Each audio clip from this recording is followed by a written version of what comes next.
네, 오늘은 최근에 나온 대법원 결정 하나, 이게 아주 중요해 보여서요. 같이 좀 깊이 들여다볼까 합니다. 2023-6789 면책 결정인데요.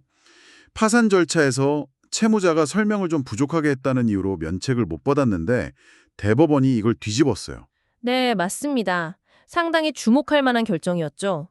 그래서 오늘 이걸 보면서 그 채무자의 설명 의무라는 게 도대체 뭔지, 또 어떤 경우에 면책이 가능한 건지, 특히 재량 면책 이게 또 중요하잖아요. 이런 걸 좀 파헤쳐보겠습니다. 네, 좋습니다. 법조항만 보면 좀 딱딱하니까 실제 사건을 통해서 이게 어떤 의미인지 알아보는 게 좋겠네요. 그럼 바로 시작해보죠. 우선 설명 의무요. 채무자 회생법을 보면 파산관제인 같은 사람이 물어보면 파산에 관해 필요한 설명을 해야 한다. 이렇게 되어 있잖아요. 네, 그렇죠. 만약에 정당한 이유 없이 설명을 안 하거나 거짓말을 하면 면책 불허가 사유가 될 수 있습니다. 근데 여기서 필요한 설명이라는 게 좀 애매할 수 있을 것 같아요. 어디까지 설명해야 하는 건가요? 바로 그 부분을 이번에 대법원이 좀 더 명확하게 짚어줬어요. 모든 질문에 다 답해야 하는 건 아니라는 거죠. 아, 그런가요? 네, 파산 절차 진행에 정말 필수적인 내용. 예를 들면 채무자 본인의 재산 상태라던가 빚이 왜 생겼는지 같은 그런 핵심적인 내용에 대한 설명으로 한정된다는 겁니다. 그럼 관련 없는 것까지 다 설명할 필요는 없다. 그렇죠. 그리고 설사 설명이 좀 부족했더라도 그게 바로 설명 의무 위반이다. 이렇게 쉽게 단정해서는 안 된다는 거예요. 이전 판례에서도 비슷한 취지가 있었고요. 그렇군요. 그리고 설명을 못한 정당한 사유가 있다면 또 괜찮다고 봤어요. 정당한 사유요? 예를 들면요? 채무자가 그 정보를 아예 모르는 경우거나 아니면 채무자의 어떤 지적 능력이라든지 나이, 건강 상태 이런 걸 고려했을 때 제대로 설명하기가 좀 어려운 상황. 이런 것처럼 채무자 탓만 하기는 어려운 사정이 있다면 인정될 수 있다는 거죠. 네네. 그럼 이번 사건으로 좀 더 들어가 볼까요? 이 채무자는, 보니까 지적 어려움이 좀 있었던 분 같아요. 네, 그런 정황이 있었습니다. 동생 도움으로 아파트를 분양받으려다가 잘 안 됐고, 그래서 생긴 미약금 채무, 이것만 신고하고 면책 신청을 한 거죠. 네. 그런데 문제는 다른 데 있었어요. 예전에 채무자 명의로 등록된 사업체가 하나 있었던 거죠. A업체요. 사업체요? 네. 근데 채무자 주장은 이건 동생이 실제로 운영했고 폐업할 때 남은 자산 같은 건 전혀 없었다. 이거였어요. 동생 확인서까지 제출했고요. 그런데 또 다른 문제가 있었다고요. 네. 보험 문제가 또 나옵니다. 동생이 채무자를 피보험자로 해서 보험을 가입했는데 파산 신청 이후에 동생이 이 보험을 해지한 거예요. 해지요. 그래서 어떻게 됐는데요? 해약 환급금이 한 3,200만 원 정도 나왔는데 동생이 이걸 수령했어요. 동생이요? 네. 그런데 파산관제인이 이 해약 환급금이랑 아까 그 사업체 문제를 같이 지적하면서 그 환급금을 내놓으라고 요구를 한 겁니다. 채무자 측에다가요. 잠깐만요. 파산관제인요. 그 돈은 동생 돈 아닌가요? 그렇죠. 그게 이제 나중에 대법원 판단의 해침이 되는데요. 어쨌든 처음에는 채무자 측이 절반 정도 내겠다고 했다가 다음 날 그럴 수 없다고 입장을 바꿨어요. 그래서 일이 꼬였군요. 네. 그래서 하급심에서는 채무자가 사업체 관련해서 소명도 제대로 못하고 자료 제출도 미흡하고 파산 관제인 요구에 응했다가 번복하고 이런 걸 다 들어서 설명 의무 위반이다. 절차에 비협조적이다. 이렇게 보고 면책을 안 해줬어요.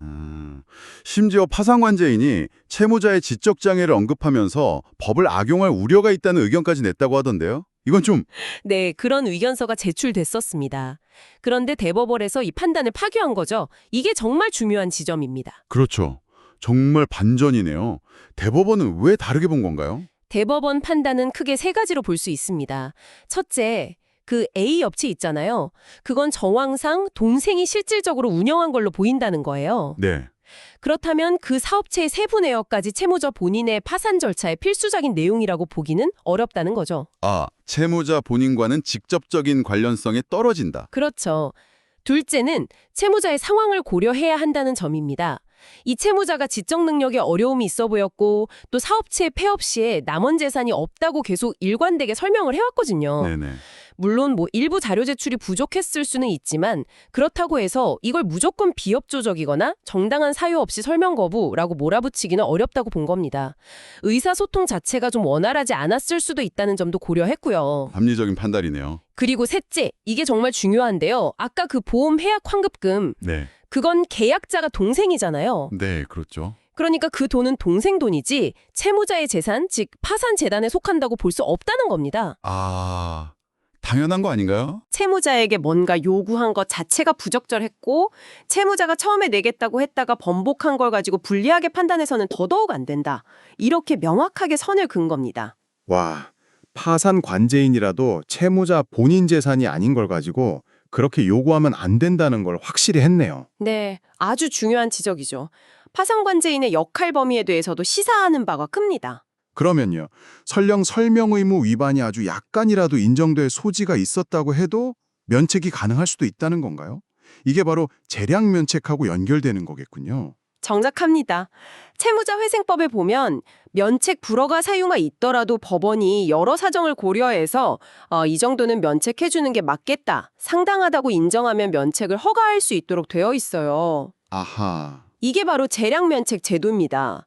채무자가 왜 파산까지 가게 됐는지, 또 그 면책 불허가 사유가 얼마나 심각한지, 채권자들이 반대는 안 하는지, 그리고 무엇보다 채무자가 다시 경제적으로 일어설 필요성 같은 것들을 종합적으로 고려하는 거죠. 그럼 이 사건에서는 이 사건에서는 설령 설명 부족이 일부 있었다고 가정하더라도 그게 아주 경미해 보이고 또 채권자들의 이의 제기도 전혀 없었거든요.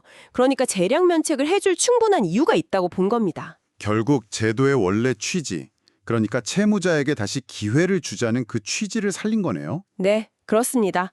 면책 제도의 근본적인 목적을 다시 한번 확인시켜준 판결이라고 할 수 있습니다. 자, 그럼 이 모든 내용들이 지금 이걸 듣고 계신 당신에게 어떤 의미가 있을까요? 이번 대법원 결정은요, 파산 절차에서 채무자에게 설명을 요구할 때 그게 무한정 요구되는 게 아니라는 걸 보여주는 것 같아요. 맞습니다. 설명 요구는 정말 그 절차 진행의 필수적인 내용에 한정되어야 하고 또 설명을 제대로 못하는 데에는 채무자의 어떤 개인적인 능력이나 상황 같은 것도 충분히 고려되어야 한다는 점을 명확히 했습니다. 그리고 혹시 면책 불허가 사유가 조금 있더라도 쉽게 포기할 게 아니라 재량 면책이라는 가능성이 있다는 것도 중요하겠네요. 네, 그렇죠. 채무자의 갱생을 돕기 위한 제도의 중요성을 다시 한번 강조한 셈이고요. 더불어서 파산 관제인이라 할지라도 법적으로 채무자 재산이 아닌 것에 대해서 부당하게 압박하거나 요구해서는 안 된다는 점, 이것도 굉장히 중요한 시사점입니다. 듣고 보니 그렇네요. 이 사건은 특히 지적 어려움이 있는 채무자였고 또 가족들의 돈 문제가 복잡하게 얽혀 있었잖아요. 네, 맞아요. 여기서 우리가 한 걸음 더 생각해 볼 지점이 있는 것 같습니다.